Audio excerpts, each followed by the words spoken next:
सत्ता परिवर्तन संकल्प यात्रा आप शुरू कर रहे हैं, क्या संकल्प है सर? देखिए, सत्ता संकल्प यात्रा हमने शुरू कर दी, सालासर से आगाज किया था और कल जोधपुर की धरती पे इतना भव्य स्वागत हुआ और मैं 7 घंटे लेट था और रात को 3 बजे केरू में सभा हुई और मैं 12 बजे जब जोधपुर शहर से निकला, हजारों की तादाद के अंदर भोपालगढ़, बिलाड़ा शहर की तीनों कॉन्स्टिट्यूंसी, लूणी विधानसभा, जगह जगह जिस तरह नौजवानों ने स्वागत किया। रात को 3 बजे माताएं, बहनें, किसान उमड़ पड़े।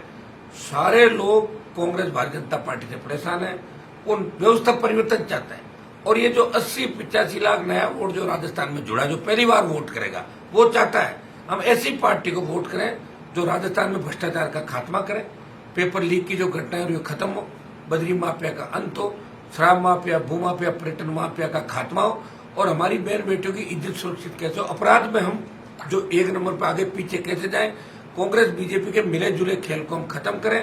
पिछले दिनों मुख्यमंत्री अशोक गहलोत ने बयान दिया था कि वसुंधरा ने मेरी सरकार बचाई। 2009 से जो मैं आरोप लगा रहा था वो खुद ही स्वीकार कर लिया सीएम ने कि वसुंधरा ने सरकार बचाई।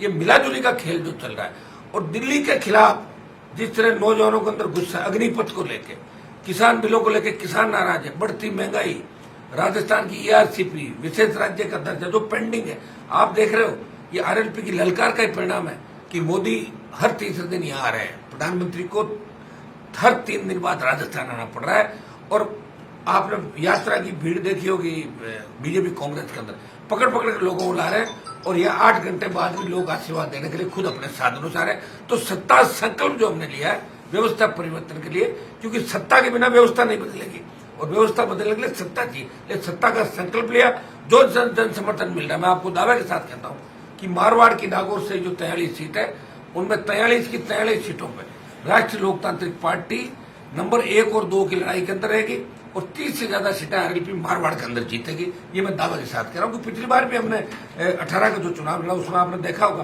कि आरएलपी जहां जहां लड़ी किस तरह वोट राष्ट्रीय लोकतांत्रिक पार्टी को मिला था। हमारा वोट बढ़ा राजस्थान, उपचुनाव, पंचायत चुनाव, पालिका चुनाव जो संघर्ष किया, बीजेपी विपक्षी भूमिका नहीं थी राजस्थान में, आरएलपी थी। दिल्ली में भी आरएलपी का एक सांसद इस प्रदेश के मान और सम्मान की लड़ाई लड़ता। जनता देख के वोट करेगी, नौजवान देख के वोट करेगा, जो हमारी सबसे बड़ी ताकत है।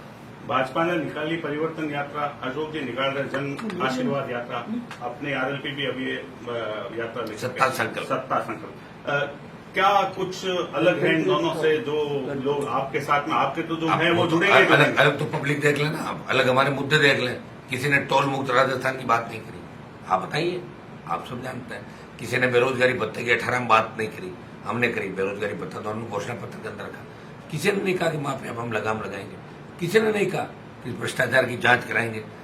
आयोग बनाए गहलोत ने, लेकिन फिर वसुंधरा की मदद कर दी। लोग भ्रष्टाचार के खिलाफ, पेपर लीक की घटनाओं के खिलाफ, बढ़ते अपराध के खिलाफ चिंतित है। कौन आएगा जो इस राजस्थान को ठीक करेगा? लगता है लोगों को कि अरमान बेनीवाल की जो पार्टी है अगर सत्ता में आती है तो किसान का कर्जा भी माफ होगा, मजबूत सशक्त लोकायुक्त बनेगा राजस्थान के अंदर, ताकि मुख्यमंत्री एमपी मंत्री में एफआईआर दर्ज करने किसी की आवश्यकता नहीं हो कि सीएम की परमिशन लो। तो मुख्यमंत्री की परमिशन से होती तो कैसे मुख्यमंत्री अपने खिलाफ एफआईआर दर्ज करेगा?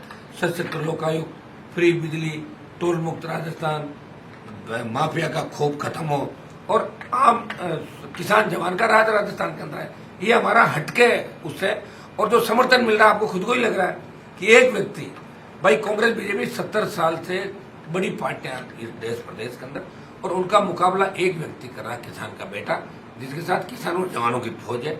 उसके अलावा न तो संसाधन है न कोई दूसरे साधन है, फिर भी लड़ाई लड़ रहा हूं मैं, मजबूती के साथ लड़ रहा हूं लड़ाई। क्या किसी क्षेत्रीय दल से आपकी बात हुई? आपने कहा था देखिए, बीटीपी, बीएसपी और बीएपी जो नहीं, इनसे मेरी बातचीत रेगुलर चल रही है और हमारी कुछ शर्तें भी नहीं है। हम चाहते हैं कि 80 लाख वोट जो 18 के अंदर मिला था, 1,39,00,000 कांग्रेस पार्टी को, 136 बीजेपी को, 80 लाख हम सबको मिला था। उसमें मैंने 57 उम्मीदवार लड़ाए थे चुनाव। और हम चाहते हैं कि हमारा वोट बटे नहीं, हम एक साथ कांग्रेस भाजपा के खिलाफ मोर्चा खोलें। प्रयास कर रहे हैं, गठबंधन हो जाता तो ठीक है और नहीं होगा तो 200 सीटों पर राष्ट्रीय लोकतांत्रिक पार्टी मजबूती के साथ चुनाव लड़ेगी। इस बार थर्ड फ्रंट तो हमें है ही राजस्थान में, अभी थर्ड फ्रंट हम ही है। 3 एमएलए हमारे पास है तो तीसरी बड़ी पार्टी हमारी विधानसभा के अंदर। आप देखिए स्कोर के हिसाब से बसपा के 6 टूट के चले गए, आरएलपी थर्ड फोर्थ के हिसाब से। और प्रदेश में देखो तो सांसद भी एक ही है, 24 बीजेपी और 1 आरएलपी का, तो थर्ड फोर्थ तो हमने खड़ा कर दिया। अब 23 के अंदर हम कितना वोट लेते हैं, कितनी सीटें जीते, ये मायने रखते हैं। और निश्चित रूप से कोई बड़ी बात नहीं, कांग्रेस बीजेपी से एक दल थर्ड नंबर जा सकता राजस्थान। गुड़ा से कोई संपर्क, कोई बात नहीं, मेरी कोई बात नहीं, है? कोई किसी तरह की बात नहीं। बद्री बाबा से बद्री जी और बोमाराम जी यहाँ आए हुए थे किसी से मिलने के लिए, उनसे 10 मिनट चाय पी ली हमने। पारिवारिक रिश्ते मेरे सबसे हैं, किसी से खराब नहीं। 2-4 लोगों से खराब है राजस्थान के अंदर, उनसे मेरी बात नहीं। बाकी ओसिया में सबसे- सभा है आज आपकी, और वो भी वो तो सब जगह है, सब जगह है। कोई टिप्स देना आया हूँ कोई नहीं, लेकिन दावेदारी वो तो कांग्रेस पार्टी के बड़े नेता है, वो यहाँ आए हुए थे और उनसे मेरा प्रेम है। अगर वो नागौर में हो कहीं तो हम भी मिल लेता है। मिलना जुलना राजनीति के अंदर चलता रहता है।